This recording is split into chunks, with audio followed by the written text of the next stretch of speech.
Hello, YouTube world. I'm glad to be face to face with you again. I haven't posted a video in a week, and that one was faceless because I had fallen in the night 2 weeks ago this morning. But you can see my black eye is gone. I'm nice and tan now. I've been here in Williamsburg a week, and at least 2 days were nice enough to get out the pool. So I'm preparing my body, mind, and spirit spiritually, physically, and mentally for 3.5 months at the beach outside of Charleston, South Carolina, Mount Pleasant, which I believe is Sullivan's Island and Isle of Palm Beach. I did some research the other night, and it looks like I can get a parking pass for at least the summer to go to Isle of Palm County Park, Public Beach, whatever it's called, and not have to pay $15 of parking every day. I think it's $65 a year, so I'll budget for that. But let's talk about health. And today may seem a little bit discombobulated because I have been off of YouTube for a week now, and really the last week I've just used it to rest and recuperate and lay out by the pool and read a book or two books. Well, you know, I listen to a lot of books, but this one I'll see if I can get it in the video. It's a big one. Oh no, it's too much of a glare. Hopefully you can see it. Yeah, there we go. Nutrition and Physical Degeneration by Dr. Weston A. Price, who is actually a dentist, doctor of dental sciences. This book was published in 1939 the first time, and this says it's the 8th edition of the 28th printing. Dr. Price is dead now, as is Dr. Pottinger, but their works have been preserved in a nonprofit 501c3 foundation, which was a vendor at Low Carb Denver when I was out there in February of 23. So yes, I've had, well, I think they did have some books there, but I didn't sign up early enough. I think I joined the foundation for a year, and I received this book and Dr. Pottinger's Cats, which is a very thorough documentation of laboratory cats and how what you eat affects your offspring and your ability to reproduce and bone strength and a lot of other stuff like that. They obviously, I've read that one. It's not real big, but it's his notes, and it's about cats that I guess they were mainly feral cats and I think it was in New York, I don't know for sure, but they were using these cats to do medical experiments or testing or something. So they were breeding them very rapidly, and the book is about whether cooked meat or raw meat was better for the cats, and raw milk or pasteurized milk. And it was on the cooked meat that after about 3 generations the cats could not reproduce. And it took, or maybe 4, and I think it took 3. Well, that doesn't make any sense. I was going to say, I think it took about 3 so they could reproduce again, but if they're not reproducing, there are no 3 more generations. But in the live cats, I think they tried to switch them over, and they found that the deformities took another 3 generations to completely go away. I think it was mainly weakened bones and stuff like that. So anyway, but Dr. Price's work that I've really just gotten through the first chapter, there's about 40 pages of prefaces, introductions, preface to the first volume, preface to the second edition, preface to the third edition, and they're all like doctors. And there's even a few pages about a reflections of a great nephew that apparently was raised by his sister, so was very familiar with the family. If you're not familiar with Dr. Price, like I said, this book was published in 1939, so the research was done prior to that, which kind of begs the question, is everything we need to know about nutrition, was it found out over 100 years ago, or is all this gobbledygook and quote-unquote nutrition science that we're doing today worth anything? And I have a thought on that, and I might get to it and I might not, but Dr. Price and his wife traveled the world documenting what they called savages. Now we would call them indigenous people or tribes that were untouched by modern civilization.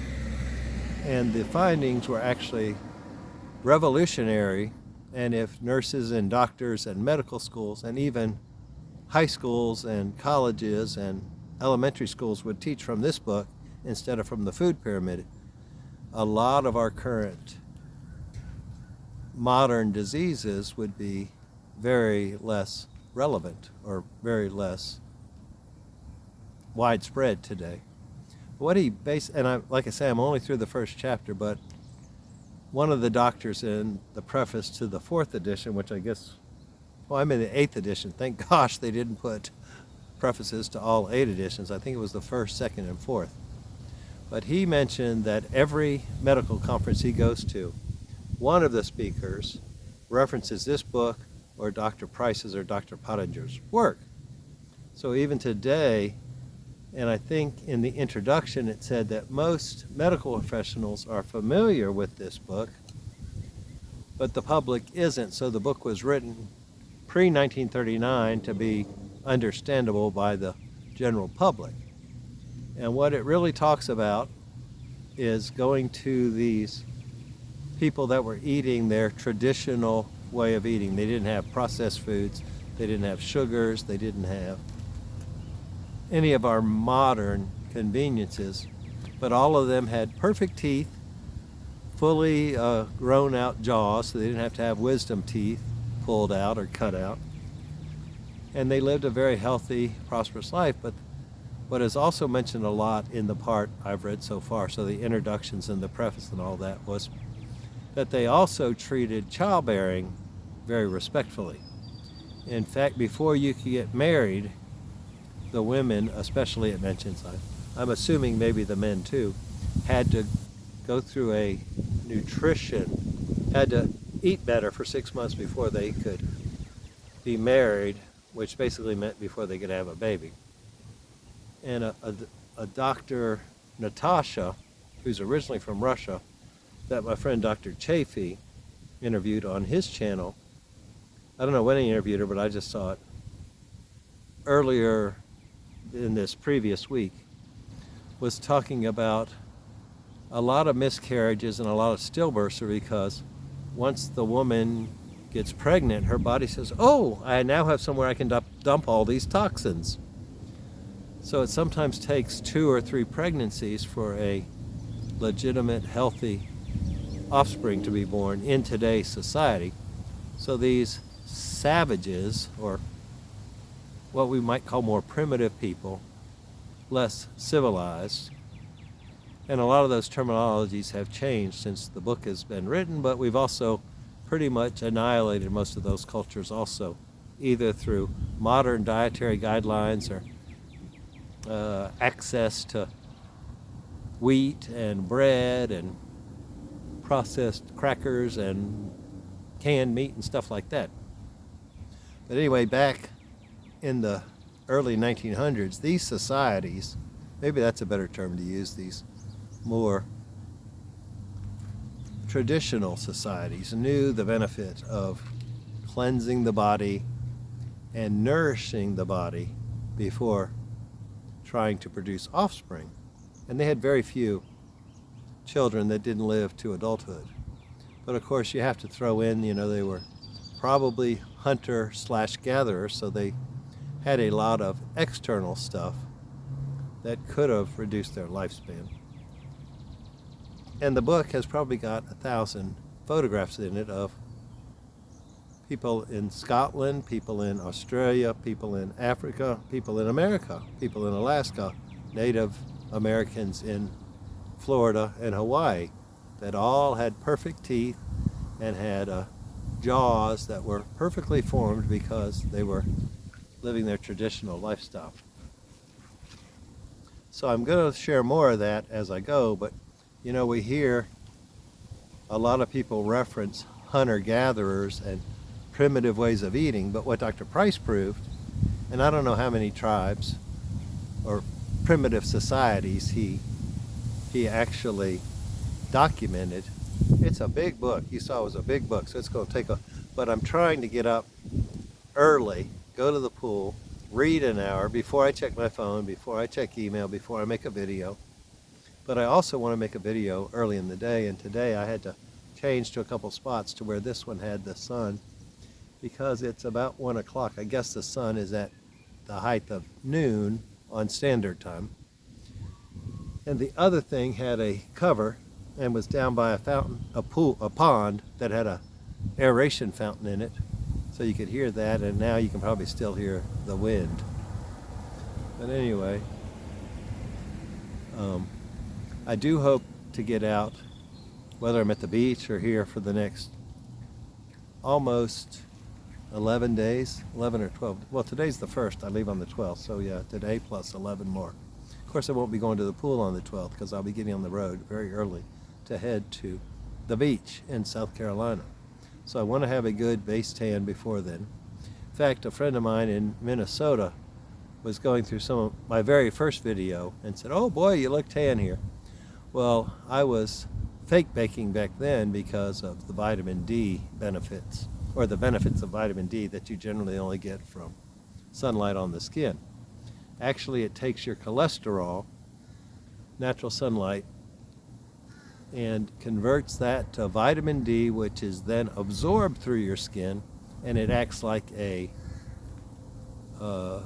sunblock or a sun shield while it's being absorbed. So you want to get out in the sun. You don't want to cover your eyes. I'm not a doctor. I'm not a medical person. This is just what I'm repeating from other doctors and medical persons I've listened to.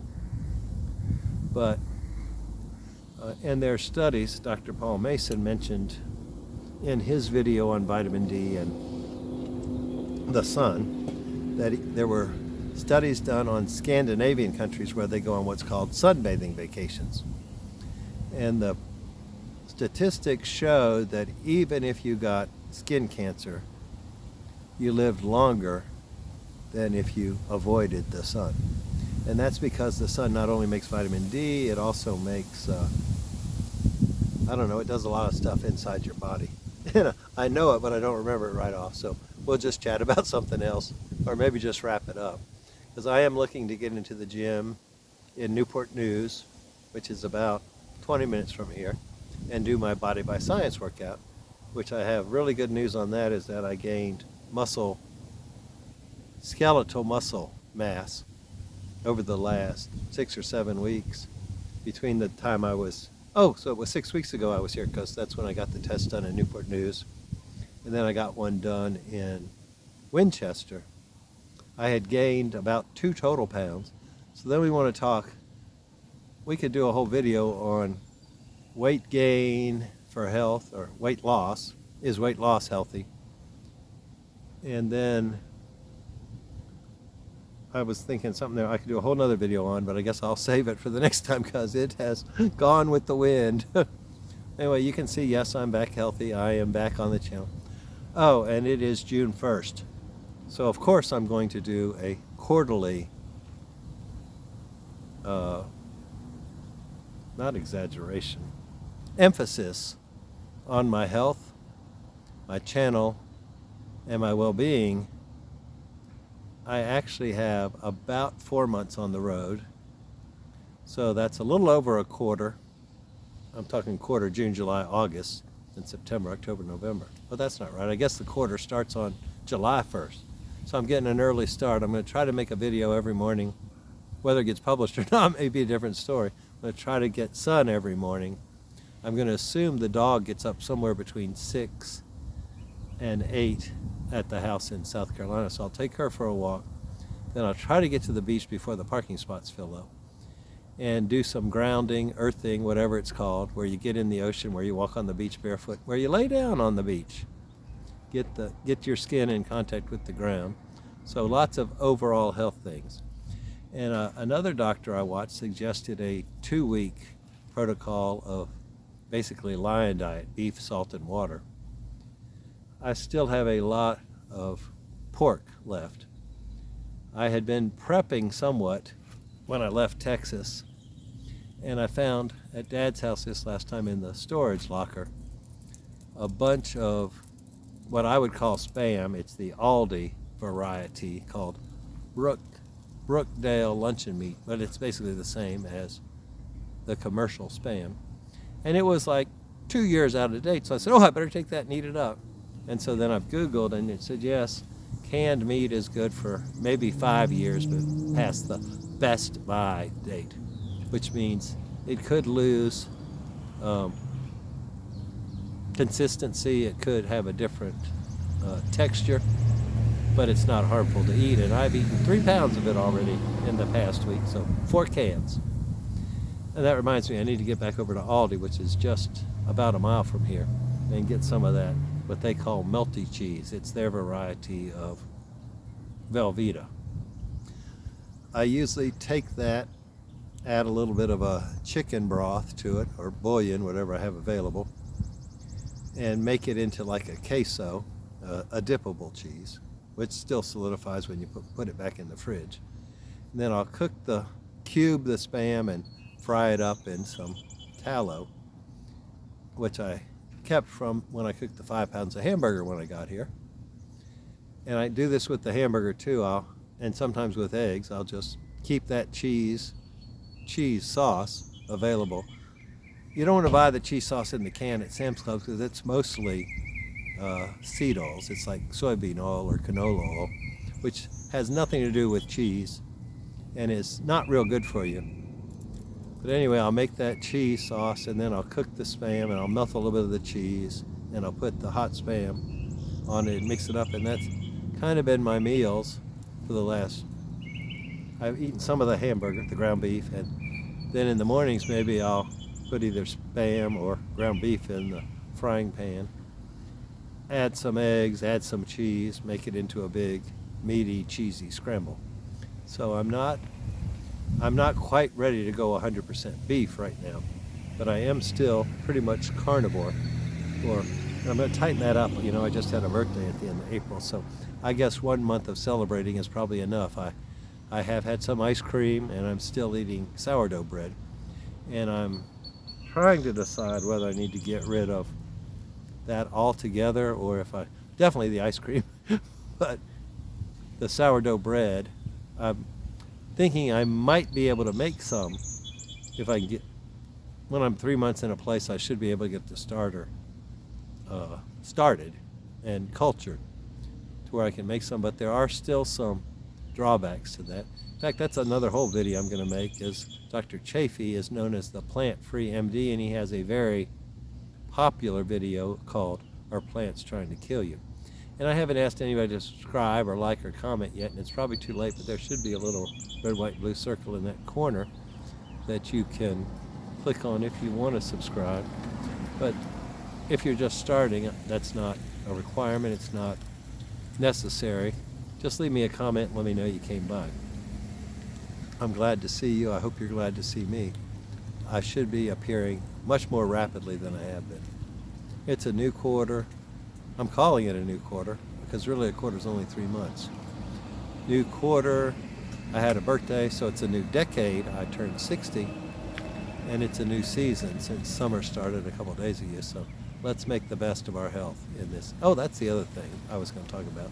In the book, Body by Science, Dr. McGuff explains that there really is no definition of health or fitness, and that'll be a video all to itself once I can figure out what I actually think they mean and come up with a definition that I'm going to live by. Thanks, God bless, have a great summer. We'll see you soon. Bye-bye.